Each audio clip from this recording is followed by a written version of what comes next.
Question number 5 है, एक वस्तु एक्स अक्ष की दिशा में गति कर रही है। कौन से एक्सिस में? एक्स एक्सिस में। जिसका विस्थापन निम्न प्रकार से प्रदर्शित होता है। कैसे?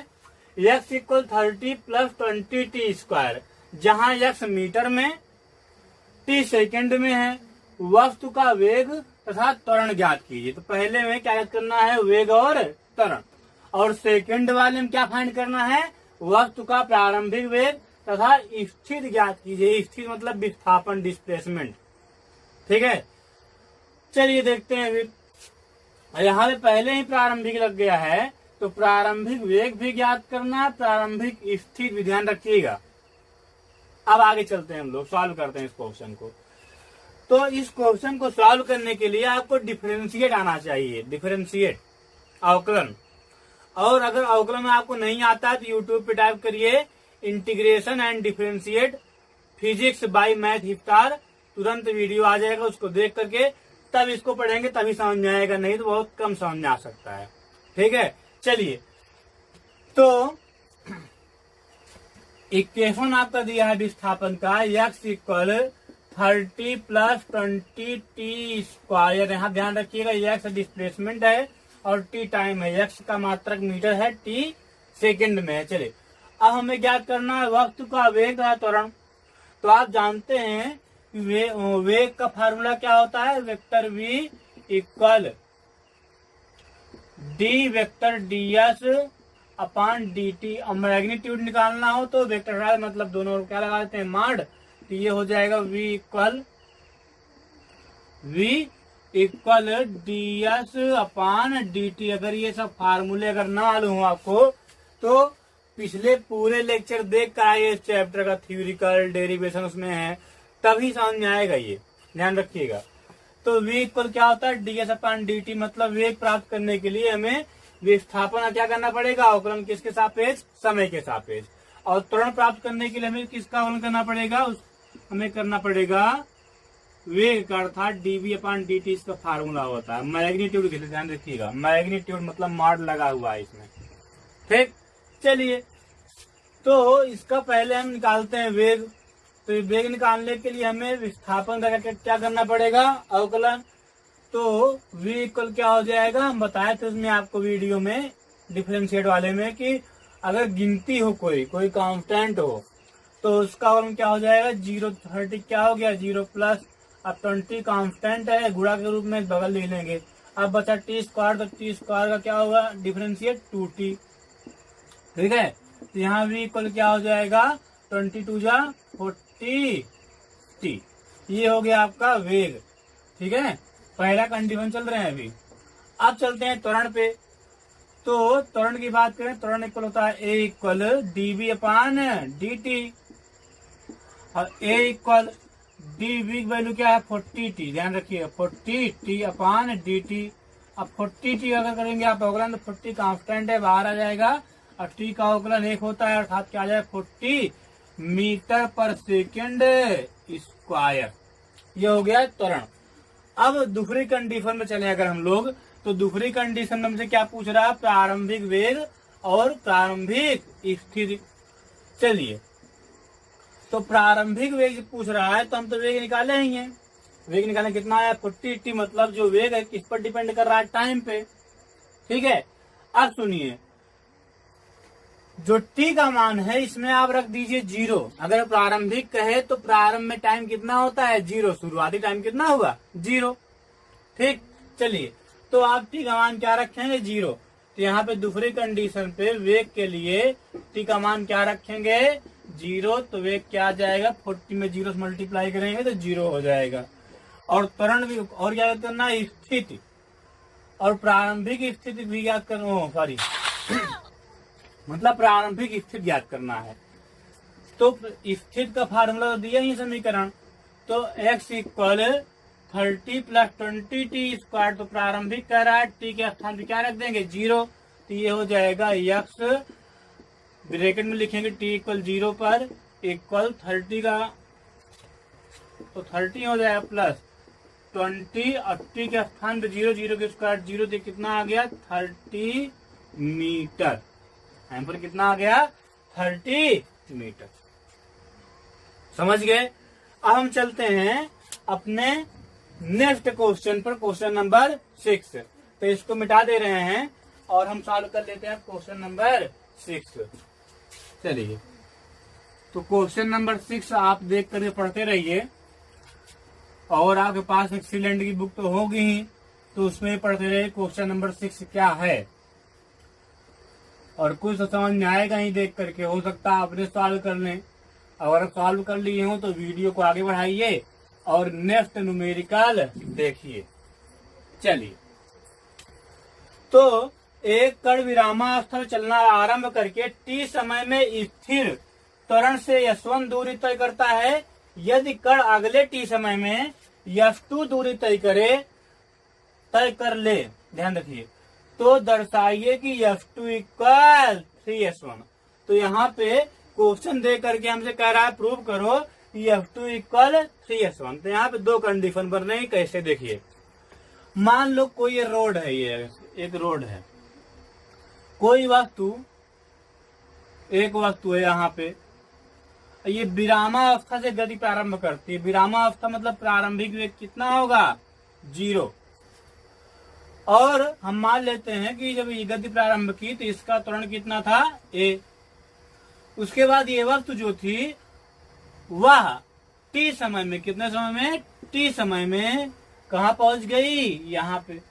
अब दूरी कितना कवर की है t समय में, s1।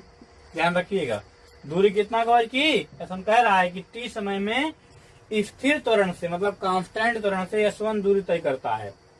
ठीक, अब सुनिए, फिर कह रहा है कि s1 दूरी तय करने के बाद अगले t समय, मतलब इतने ही समय में वस्तु f2 दूरी तय करती है। मान लेते हैं f2 दूरी यहाँ से यहाँ तक है, थोड़ा और बढ़ा देते हैं, ये यहाँ से यहाँ तक है f2 दूरी। अब कितने समय में, वही t समय में, और त्वरण भी वही है। तो हमें प्रूव करना है f2 इक्वल 3s1।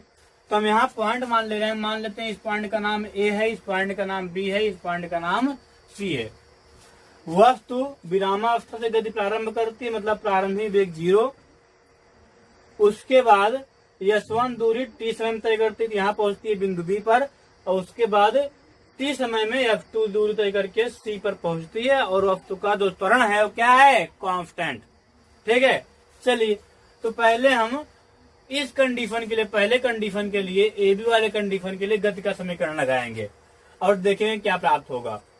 और थोड़ा एक बात और सुनिएगा, जब ये कंडीशन आप चालू करेंगे बीसी वाला, तब वस्तु का जो यहाँ पे वेग होगा इस पॉइंट पे बी पर, वो क्या बन जाएगा, वस्तु का प्रारंभिक वेग, दूसरे कंडीशन के लिए ध्यान रखिएगा। और यहाँ पर जो वेग होगा वो बन जाएगा वस्तु का अंतिम वेग। ठीक है, चलिए, तो s1 पहला कंडीशन लगाएंगे तो क्या हो जाएगा, s1 इक्वल u1, या यू ही लिखिए, चलिए ut plus half at square, दूसरा समीकरण नहीं है गति का, ध्यान रखिएगा। तो s1 इक्वल u का मान तो 0 है, तो t भी 0 हो जाएगा। आया आंसर क्या है, हाफ at स्क्वायर। अब जब दूसरे कंडीशन पे हम s equal ut plus half at square लगाएंगे तो वहां पर हमें प्रारंभिक वेग मालूम होना चाहिए। अब थोड़ा ध्यान रखिए, तो जो इस कंडीशन का अंतिम वेग है उस वही दूसरे कंडीशन के लिए प्रारंभिक वेग बन जाएगा। मतलब अगर हम इस कंडीशन का अंतिम वेग निकाल लें तो वही दूसरे कंडीशन का प्रारंभिक वेग होगा। ठीक है, चलिए, तो अंतिम वेग का फार्मूला होता है v equal u plus at। तो v इक्वल u का मान क्या है, 0, तो कितना हुआ, 80। तो अंतिम वेग कहाँ क्या आ गया, यहाँ का 80। तो यहाँ लिखेंगे अंतिम वेग क्या है, 80। यही इसके लिए क्या बन जाएगा, प्रारंभिक वेग, दूसरे कंडीशन के लिए, ध्यान रखिएगा। तो अब लगाते हैं दूसरे कंडीशन पे दूरी का फार्मूला। तो क्या हो जाएगा, f2 equal ut plus half at square, और यहाँ दूसरा कंडीशन है, इसको चेंज कर दीजिए, u2 कर दीजिए। ठीक है, और त्वरण और टाइम तो ही है। तो f2 इक्वल u2 का मान क्या हो जाएगा, जो इसका अंतिम वेग होगा क्या है, 80, और प्लस हाफ 80, यहाँ पे एक t और यहाँ पे है, तो यहाँ पे हो जाएगा 80 स्क्वायर प्लस हाफ 80। आप सुनिए, यहाँ पे 80 स्क्वायर होगा, थोड़ा ध्यान रखिएगा, तो F2 इक्वल मल्टीप्लाई करेंगे तो 280 स्क्वायर प्लस 80 स्क्वायर क्या बन जाएगा 380 स्क्वायर अपान 2। अब थोड़ा ध्यान दें यहाँ पे, तो F2 इक्वल हो जाएगा 3 और 80 स्क्वायर बाई 2 किसका मान है, 80 स्क्वायर बाई 2 किसका मान है, S1 का। तो यहाँ लिख देंगे S1। तो ये F2 इक्वल 3S1 आपका प्रूव हो गया। ना समझ में आया हो तो वीडियो को एक बार पीछे करके फिर देख सकते हैं, ठीक है। और अब हम चले क्वेश्चन नंबर 7 पे। क्वेश्चन नंबर 7 है, एक गतिमान वस्तु प्रथम 2 सेकंड में 200 मीटर दूरी तय करती तथा अगले 4 सेकंड में वह 220 मीटर की दूरी तय करती है। गतिमान वस्तु का वेग 7वें सेकंड के अंत में ज्ञात कीजिए। मतलब 7वें सेकंड के जस्ट बाद क्या है, वस्तु का वेग, ठीक है। मतलब अंतिम वेग ज्ञात करना है हमें। तो इसमें 2 सेकंड इसमें 2 कंडीशन दी गई हैं। पहले कंडीशन में वस्तु 2 सेकंड में 200 मीटर दूरी कवर करती है और दूसरे कंडीशन में 4 सेकंड में 220 मीटर, ठीक है। तो आप देख सकते हैं टाइम दुगना हो गया, लेकिन जो डिस्प्लेसमेंट है वह दुगना नहीं हुआ। इसका मतलब वक्त रुक रही है, ध्यान रखिएगा।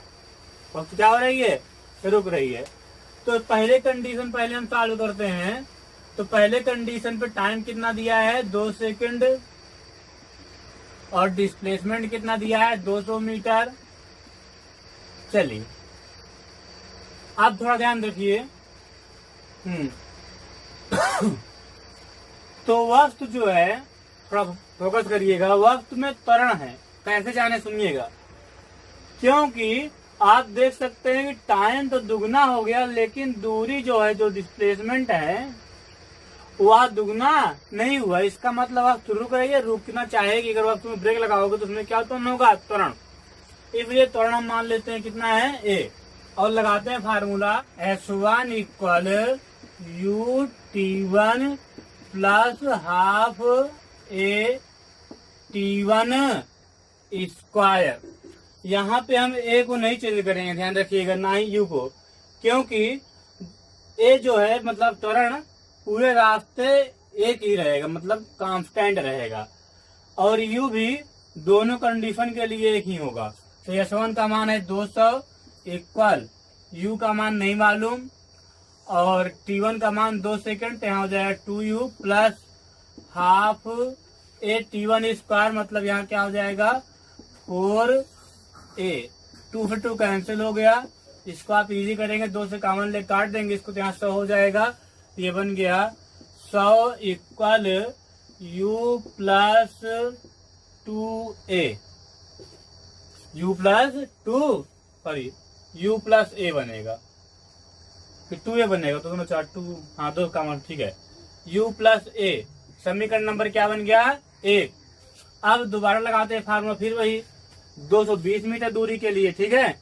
तो यहाँ हो जाएगा दूसरे कंडीशन के लिए F2 equal UT2 plus half AT2 square. तो F2 का मान कितना है, थोड़ा ध्यान रखिएगा। यहाँ पे पहले 200 मीटर गया, उसके बाद 220 मीटर, मतलब 200 ये और 220 ये। जब दोनों को जोड़ेंगे तभी यहाँ U नहीं चेंज होगा। और अगर आप अलग अलग करेंगे, मतलब इसका अलग करेंगे इसका अलग, तब U चेंज हो जाएगा। और आप अलग मत करिएगा, क्यों, क्योंकि 2 समीकरण बनाएंगे तभी U और A दोनों का मान निकल पाएगा, ठीक है। इसलिए दोनों को साथ लेके चलते हैं। तो पहले 2 सेकंड में 200 मीटर, दूसरे 4 सेकंड में 220 मीटर। तो टोटल डिस्टेंस कितनी हुई, 420 इक्वल U। और टाइम कितना हुआ, 2 सेकंड पहले हुआ था, 4 सेकंड फिर कितना हो गया, 6 सेकंड। ये हो गया इंटू 6 हो गया प्लस हाफ A और T2 स्क्वायर, मतलब 6 की स्क्वायर कितना हो जाएगा 36 और 2 98 36, 6 का मान लिख काट दीजिए तो 70 इक्वल U प्लस यहाँ क्या हो जाएगा 3A। समीकरण नंबर क्या बन गया 2। आप थोड़ा ध्यान रखिए।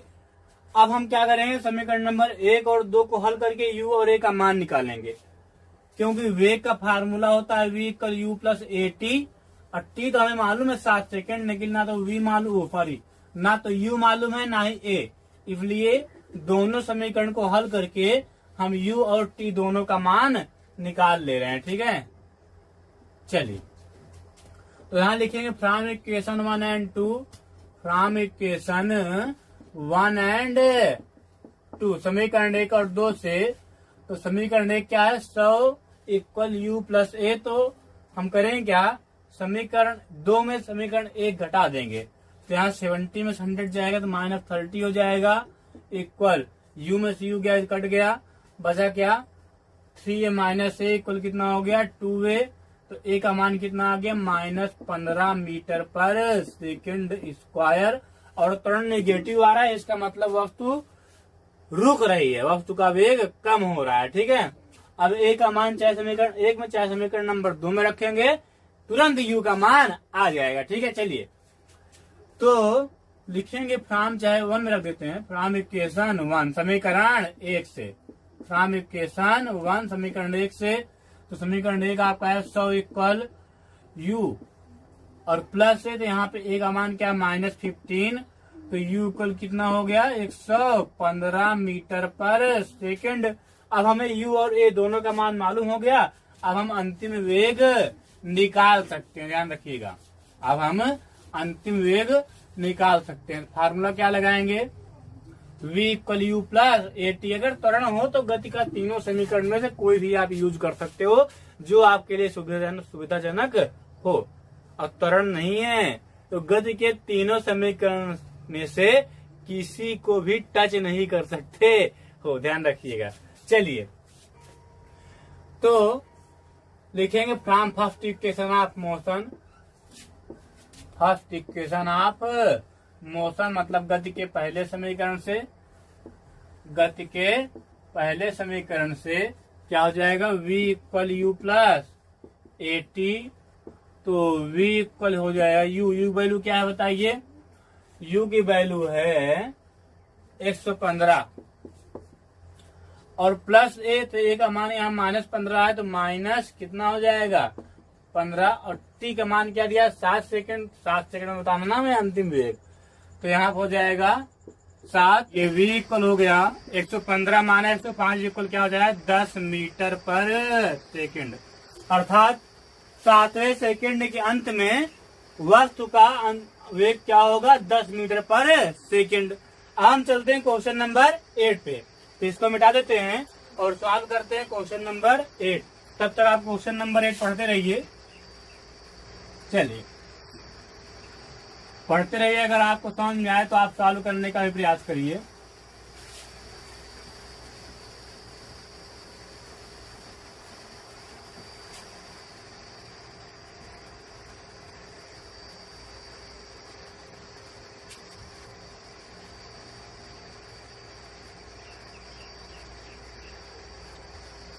तो क्वेश्चन नंबर 8 है, एक लड़की अपने घर से 1 घंटे में एक समान वेग से 4 किलोमीटर दूर स्थित रेलवे स्टेशन पर पहुंचती है। वह स्टेशन पर 0.5 घंटे का विराम लेती है, मतलब वहां रुकती है।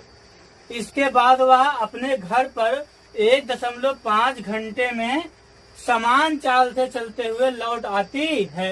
लड़की द्वारा तय की गई दूरी को समय विस्थापन वक्र पर दर्शाई, मतलब ग्राफ बनाना, ठीक है, तथा औसत चाल ज्ञात कीजिए।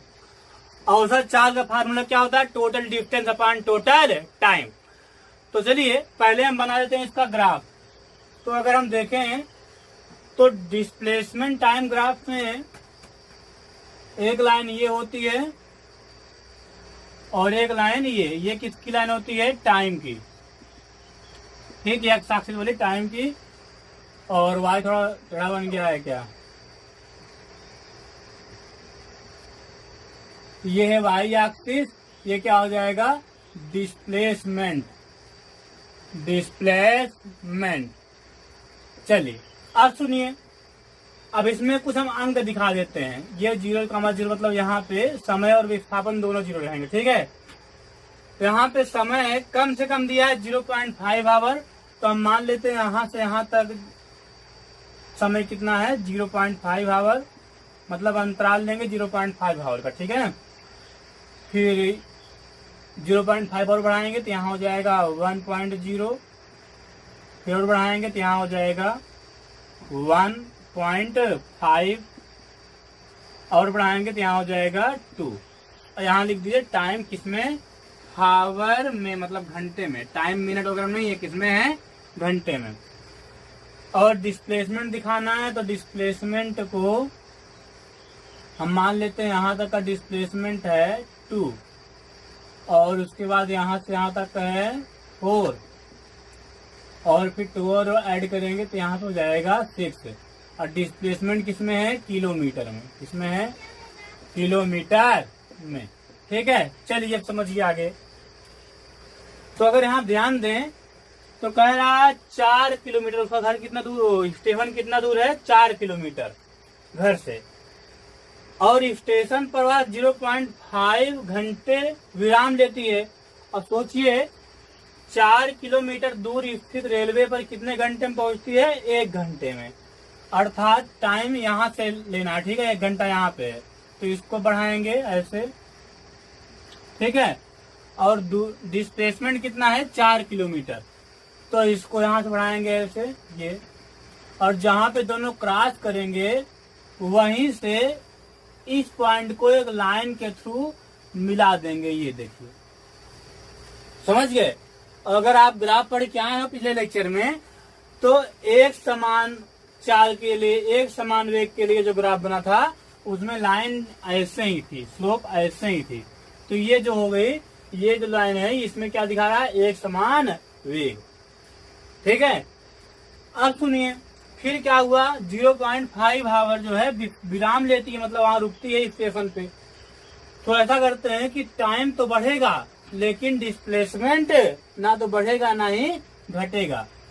तो टाइम को हम बढ़ाते हैं, चलिए कितना, यहाँ पे 0.5, तो 1 में 0.5 ऐड करेंगे तो ये यहाँ तक आया। ये लाइन जो है ऐसे हो गई है, ठीक। चलिए अब क्या हुआ, 0.5 और विराम लेने के बाद वह अपने घर 1.5 घंटे में समान चाल से चलते हुए लौट आती है। तो 1.5 घंटे मतलब 1.5 को 1.5 घंटे और लगाएगी।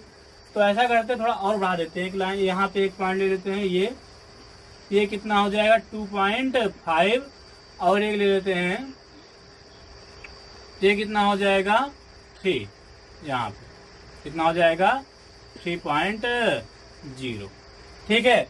तो 1.5 घंटे बढ़ाएंगे तो यहाँ से यहाँ आधे घंटे, फिर 1 घंटे और 1.5 घंटे करेंगे तो यहाँ पे। और ध्यान दीजिए 1.5 घंटे में कैसे चलती है, समान चाल से। तो जो लाइन होगी ध्यान दीजिए अच्छे से, तो डिस्टेंस कितना कवर की, फिर 4 किलोमीटर लौट रही है तो मतलब डिस्प्लेसमेंट कम होगा। तो ये लाइन हो जाएगी ये ऐसे, ठीक। तो ये हो गया इसका ग्राफ। अब हमें क्या दिखाना है, क्या ज्ञात करना है, औसत चाल, average speed. Average speed find करना है तो उसके लिए हम क्या करेंगे, सुनिए। हम जानते हैं एवरेज स्पीड इक्वल क्या होता है, total distance upon total time. तो एवरेज स्पीड इक्वल, अब टोटल डिस्टेंस कितना कवर की हो, सोचो 4 गई और 4 आई तो कितना हो गया 8 किलोमीटर, सही है ना। अब टाइम कितना लगा उसको डिस्टेंस कवर करने में, तो देखिए 1 घंटे में स्टेशन पहुंची, फिर आधे घंटे वहां रुकी, और फिर उसको 1.5 घंटे आने में लगता है, तो कितना हुआ 3 घंटे, ठीक है। तो नीचे क्या लिखेंगे, 3 अर्थात 2.67 किलोमीटर पर आवर। तो जो लड़की की चाल थी, औसत चाल, वो कितनी थी, 2.67 kilometre per hour. Question number 9 है, एक कार ए यातायात के लाल सिग्नल के होने पर रुक जाती है। सिग्नल के हरे हो जाने पर ही कार चलना प्रारंभ करती है। एक अन्य कार भी 30 किलोमीटर प्रति घंटा के एक समान वेग से आती हुई, यहाँ पे क्या होगा, आती हुई इसे पार कर लेती है। प्रथम 6 मिनट में कार ए की चाल प्रथम 6 मिनट में कार ए की चाल समान रूप से बढ़कर 50 किलोमीटर प्रति घंटा हो जाती है। तत्पश्चात उसी चाल से चलती है। दोनों कारों का चाल समय ग्राफ चित्र में प्रदर्शित है। इसे ग्राफ की सहायता से बताइए। मतलब जो ग्राफ ये दिया गया है, जो ग्राफ हमें गिवन है, इसी के हेल्प से हमें इन सारे प्रश्नों के उत्तर देना है जो कि इसी ग्राफ से और इस क्वेश्चन से रिलेटेड हैं। तो जैसा कि आप देख रहे हैं इस पूरे क्वेश्चन से ही बोर्ड भर गया है, इसलिए पहले इसको समझ लिए, उसके बाद इसको मिटाएंगे, उसके बाद इस क्वेश्चन को सॉल्व करेंगे वहीं पे। ठीक है, चलिए। तो इसमें क्या हो रहा है सुनिए। एक कार ए है, एक कार बी है, और जो कार ए है वह जो थी वह सिग्नल के लाल हो जाने पर रुक जाती। मतलब कोई ऐसा चौराहा आ गया जहाँ पर सिग्नल लाल हो गया और वो रुक गई थी। लेकिन जैसे ही सिग्नल हरा हुआ वैसे ही, ध्यान रखो, एक कार और थी बी और वह आ रही थी चौराहे की ओर, लेकिन जैसे ही वह चौराहे पहुंचने वाली थी सिग्नल क्या हो गया, हरा। जब सिग्नल हरा हो गया तो उसको रोकना तो है नहीं। तो जो कार बी थी वो सिग्नल हरे हो जाने के कारण जिस चाल पर थी उसी चाल से चौराहे को पार कर ले गई, उसी चाल से लगातार चल रही है। जैसा कि यहाँ दिया है, ये जो ग्राफ है चाल समय ग्राफ है। कौन सा ग्राफ है? चाल समय ग्राफ। और चाल समय ग्राफ में देख रहे हैं जो कार बी वाली लाइन है ये एक समान रूप से ऐसे है, मतलब न चाल बढ़ रही ना ही चाल घट रही है, क्योंकि स्लोप क्या है, 0। लेकिन जो कार ए है जो कि सिग्नल के लाल हो जाने पर रुक गई थी, वह जो थी पहले तो ध्यान रखिएगा, पहले जो है एक समान त्वरण से आगे बढ़ी। कब तक? जब तक उसकी स्पीड 50 किलोमीटर प्रति घंटा नहीं हो गई। इसकी कार ए की स्पीड ये देखिए 50 किलोमीटर प्रति घंटा स्पीड हो गई। और जब उसकी स्पीड 50 किलोमीटर प्रति घंटा हो गई तब क्या हुआ कि वह एक समान चाल से चलने लगी। ठीक, तो इसमें बताना है पहला क्वेश्चन, कितने समय में कार ए की चाल कार बी की चाल के बराबर हो जाएगी। तो इसका आंसर सुनिए। तो यहाँ पे आप देख रहे हैं ये लाइन जो है ये भी चाल है, किसकी चाल, कार ए की चाल। और जो ये लाइन है ये भी किसकी चाल है, कार बी की चाल। समझ में आ रहा होगा। और जहाँ पे दोनों लाइन मिलेंगी वहीं पर उसी टाइम दोनों कार की चाल समान हो जाएगी। ठीक है, तो आप देख रहे हैं कि इस पॉइंट पे कार ए की लाइन और कार बी दोनों यहाँ मिलती हैं। और ये टाइम कौन सा है, नीचे आएंगे देखेंगे ये टाइम क्या है, 0.06 हावर। ठीक, टाइम किसमें दिया है, हावर में, और स्पीड कितने दिया है, 4 किलोमीटर प्रति घंटा में दिया है। ठीक है, तो अर्थात 0.06 घंटे में जब सिग्नल हरा हुआ तब टाइम कितना माना गया, 0। तो सिग्नल हरे होने के बाद वहां जब कार दोनों गुजरी उसके बाद 0.06 घंटे में दोनों कार की चाल बराबर हो जाती है। कितनी हो जाती है, 30 किलोमीटर प्रति घंटा। अब अगला क्वेश्चन क्या कर रहा है, इस समय कार ए कार बी से कितने पीछे है। तो इसके लिए हमें क्या करना पड़ेगा कि 0.06 घंटे में कार ए और कार बी दोनों के द्वारा तय की गई दूरी निकालना है। और फिर जिसकी दूरी ज्यादा होगी उसमें कम वाली दूरी घटा देंगे, और जिसकी दूरी ज्यादा होगी वही आगे होगी। इस समय कार ए कार बी से कितनी पीछे, इसका मतलब क्वेश्चन से स्पष्ट हो रहा है कि कार ए 0.06 हावर पर क्या है, पीछे, और कार बी क्या है, कहाँ है, आगे। कार ए से कार बी क्या है, आगे। अब क्या करते हैं, इसको मिटा देते हैं, उसके बाद इस क्वेश्चन को सॉल्व करते हैं। ठीक है, चलिए इसको सॉल्व करते हैं। इस समय कार ए के कार बी से कितनी पीछे है।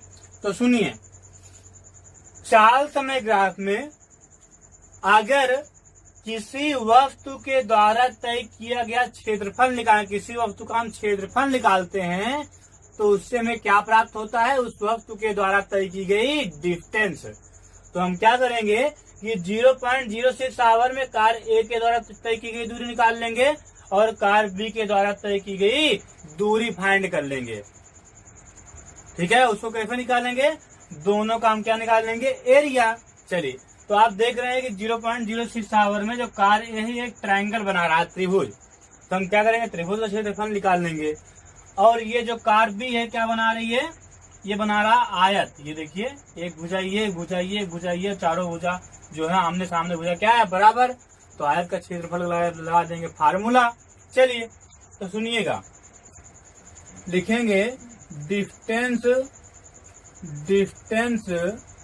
कवर्ड बाई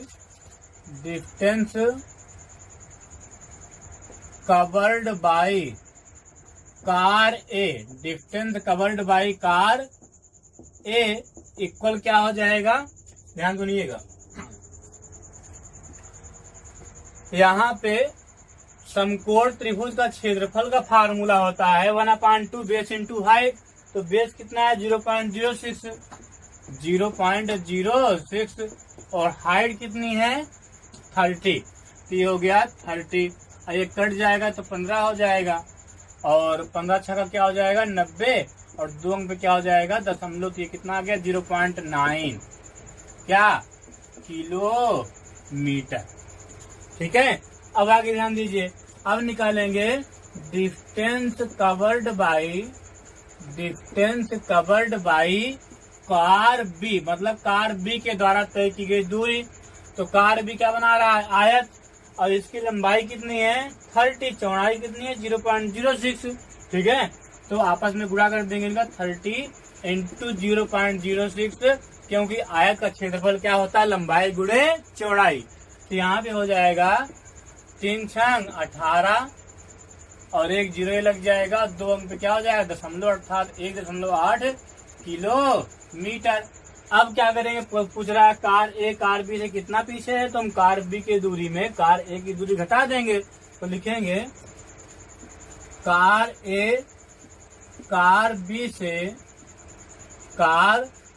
से पीछे है, कार ए कार बी से पीछे है, कितना पीछे है देखिए, 1.8 में से 0.9 घटाएंगे, कितना है 0.9 किलोमीटर, अर्थात 0.06 हावर पे कार ए कार बी से 0.9 किलोमीटर क्या है पीछे। अब देखते हैं क्वेश्चन नंबर 3। इसमें देखिए, पहले 6 मिनट पश्चात कार ए कार बी से कितनी पीछे है। तो 6 मिनट मतलब 0.1 हावर। अगर आप 6 मिनट को घंटे में कन्वर्ट करेंगे कितना आएगा 0.1 हावर।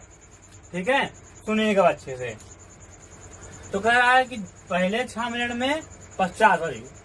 मिनट पश्चात कार ए कार बी से कितनी पीछे है। तो फिर हम क्या निकालेंगे, 6 मिनट में कार ए के द्वारा तय की गई दूरी और कार बी के द्वारा तय की गई दूरी। ठीक है, चलिए तो इसको मिटा दे रहे हैं। अब देखिए आगे सुनिए, समझ में आ रहा होगा आप लोगों को। चलिए आप ध्यान दीजिएगा अच्छे से। तो कितने मिनट में, 6 मिनट में, अर्थात 0.1 हावर में। तो लिखेंगे डिस्टेंस, ये कौन सा नंबर क्वेश्चन है, 3rd नंबर। डिस्टेंस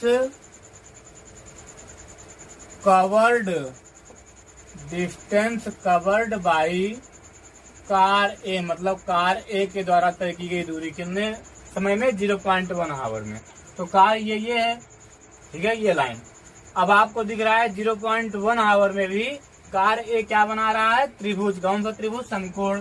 तो जो क्षेत्रफल का सूत्र अभी लगाए थे कार ए के लिए, वही फार्मूला फिर अप्लाई होगा। तो यहाँ पे क्या हो जाएगा 1/2।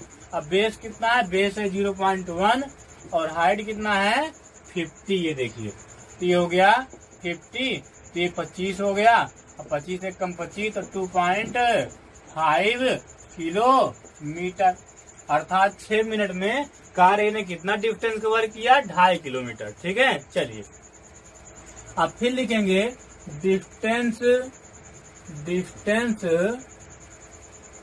Distance covered by car B, मतलब कार बी के द्वारा तय की गई दूरी इक्वल क्या हो जाएगा।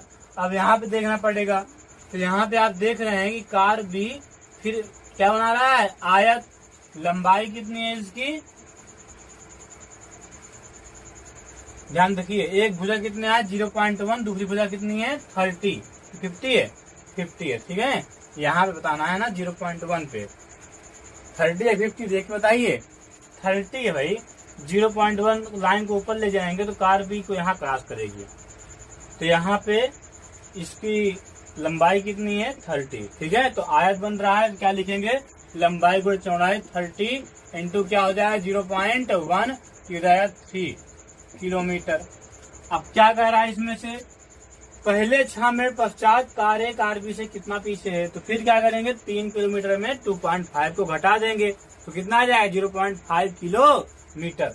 तो लिखेंगे पहले 6 मिनट में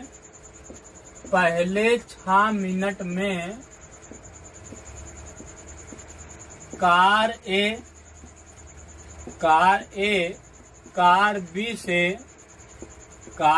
कार बी से पीछे है, कितना पीछे है देखिएगा 3 माइनस 2.5 कितना आ जाएगा 0.5 किलोमीटर। अर्थात पहले 6 मिनट में कार ए कार बी से 0.5 किलोमीटर पीछे है। चलिए अब हम देखते हैं क्वेश्चन नंबर 4 इसमें का, किस समय कार ए कार बी को पार कर लेगी, किस टाइम पर कार ए कार बी क्या कर लेगी, पार। चलिए तो अगर इसमें थोड़ा ये क्वेश्चन जो है इसको अगर आप याद कर लें तो ज्यादा ठीक है, क्योंकि अगर आप याद नहीं करेंगे कितने टाइम पे तो आपको अलग अलग समय पर दोनों वक्तों के द्वारा तय की गई दूरी निकालनी पड़ेगी। कभी 0.06 पर, कभी 0.1 पर, फिर 0.12 पर, इसी तरह अनेक समय पर निकालना पड़ेगा। और जिस समय पर दोनों कार के द्वारा तय की गई दूरी बराबर हो जाएगी उसी समय पर कार ए कार बी को पार कर लेगी, क्योंकि ऑटोमेटिक से आप देख रहे हैं कि कार ए की चाल बाद में बढ़कर पहले 0 थी लेकिन बाद में बढ़कर कितनी हो गई 50 किलोमीटर पर आवर। तो कार ए की चाल ज्यादा है और शुरू में इसकी 0 थी और कार बी की शुरू में ही 30 थी, इसलिए पहले कार बी जो थी वो आगे जाएगी, लेकिन कार ए का स्पीड ज्यादा होने के कारण ये बाद में कुछ समय पश्चात कार बी को पार कर लेगी। तो हमें बताना है कि कितने समय पश्चात कार ए कार बी को पार करेगी। तो जिस टाइम पर, ध्यान रखिएगा, जिस टाइम पर कार ए के द्वारा तय की गई दूरी और कार बी के द्वारा तय की गई दूरी बराबर हो जाएंगी उसी टाइम पर कार ए कार बी क्या कर लेगी, पार। तो अगर आप चेक करेंगे, ध्यान रखिएगा, अगर आप सॉल्व करेंगे तो 0.125 आवर में कार ए और कार बी दोनों के द्वारा तय की गई डिस्टेंस क्या हो जाएगी, इक्वल। चलिए तो इसको आप लोग छाप लिए होंगे, तो इसको मिटा देते हैं, इसको आप लोग छाप लीजिए। ध्यान रखिएगा, बहुत अच्छा क्वेश्चन है ये, आप लोग देख ही रहे हैं। अगर आप लोग सही दिमाग लगाएंगे, माइंड का यूज करेंगे तो बहुत ही ईजी है, बस देखने में बड़ी थी बस, ठीक है। चलिए तो 0.125 आवर किसके बीच में आएगा, 0.12 और 0.14 के बीच में, अर्थात यहाँ पे कहीं मान लेते हैं कितना आ गया 0.125, ठीक है, समझिएगा। तो अगर इसको हम ध्यान रखिए, अगर इसको हम आगे ले जाएं ऐसे ऊपर तो कार बी को ये इस पॉइंट पे काटेगी और कार ए को इस पॉइंट पे। अब दूरी निकालना है, दोनों कार के द्वारा तय की गई दूरी निकालना है तो हमें क्या करना पड़ेगा, दोनों के द्वारा तय किया गया क्षेत्रफल निकालना है। तो सुनिएगा, अब इसमें कई प्रकार के आकृति बन रही है। अगर हमें कार ए का क्षेत्रफल निकालना हो, कार ए के द्वारा तय की गई दूरी निकालना हो, ध्यान रखिएगा थोड़ा सा, क्षेत्रफल और दूरी यहाँ पे एक ही है, क्योंकि अगर कार ए या कार बी का क्षेत्रफल अगर हम ज्ञात कर लेंगे तो वही क्या है, दूरी। क्यों, क्योंकि चाल और समय का ग्राफ जो होता है उसका क्षेत्रफल क्या देता है, दूरी। ध्यान रखिएगा इस बात को। चलिए ध्यान रखिएगा, तो लिखेंगे 0.125 आवर में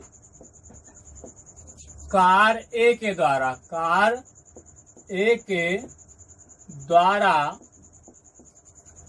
तय की गई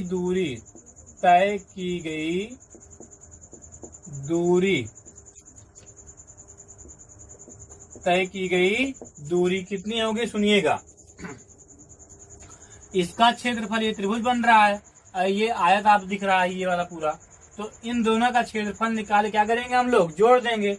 तो अगर इसका क्षेत्रफल देखें तो ये हो जाएगा 1/2 और बेस इंटू हाइट, तो बेस कितना है बताइए, ये 0.1 और हाइट कितनी है 50, आपको दिख ही रहा है, प्लस अब ये आयत भी जोड़ना है, क्योंकि हमें 0.1 हमें थोड़ा निकालना है, हमें निकालना है 0.125 में, 0 को लेकर 0.125 हावर में तय की गई दूरी, ठीक।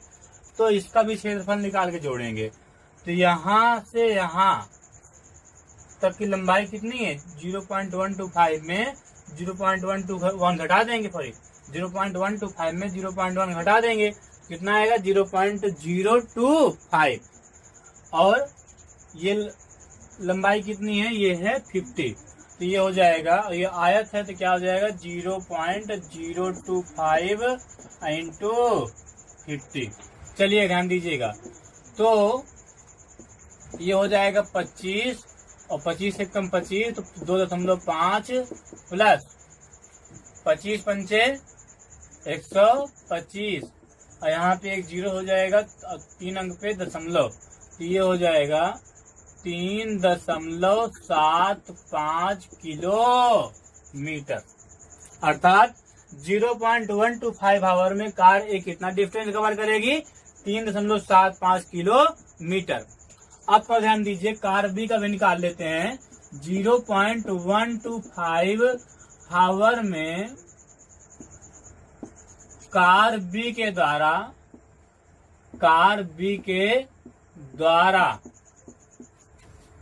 तय की गई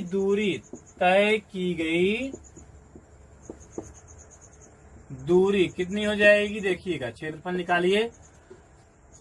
तो अगर कार बी की बात करें तो यहाँ से यहाँ तक की लंबाई कितनी है 0.125, ये आयत का शेप दिख रहा है आपको, तो यहाँ क्या हो जाएगा 0.125 इंटू ये लंबाई कितनी है 30, ठीक, तो इंटू क्या हो जाएगा 30, तो ये हो गया 3.75 किलोमीटर, ये भी आ जाएगा। तो आप देख रहे हैं कि 0.125 आवर में कार ए के द्वारा तय की गई डिस्टेंस और कार बी के द्वारा तय की गई डिस्टेंस क्या है, इक्वल। अब इसके जस्ट बाद 0.125 आवर के जस्ट बाद तुरंत कार ए कार बी को क्या कर लेगी, 60 से पार कर जाएगी, ठीक है, समझ में आ गया होगा आपको। अब देखते हैं 5वां नंबर क्वेश्चन। इस समय कारें यातायात सिग्नल से कितनी दूर होंगी, तो यातायात सिग्नल मतलब यातायात सिग्नल पर टाइम को क्या माना गया था, 0, ठीक, अर्थात यहाँ पे और इस समय मतलब 0.125 आवर के पश्चात जब कार दोनों यातायात सिग्नल से पास हुई, उसके 0.125 आवर के बाद हमें क्या बताना है कि इस समय कारें यातायात सिग्नल से कितनी दूर होंगी, मतलब दोनों के द्वारा तय की गई दूरी। तो दूरी कभी हम निकालेंगे ये, ठीक है, तो लिखेंगे इसका आंसर कि इस समय ब्रैकेट में लिख देंगे 0.125 आवर कारें यातायात सिग्नल से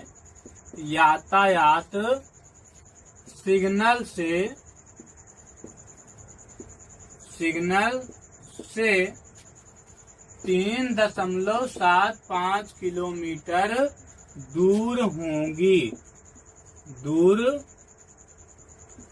होंगी। तो इस तरह से आपका ये क्वेश्चन समाप्त हुआ। ये बहुत ही अच्छा क्वेश्चन था, इतना टाइम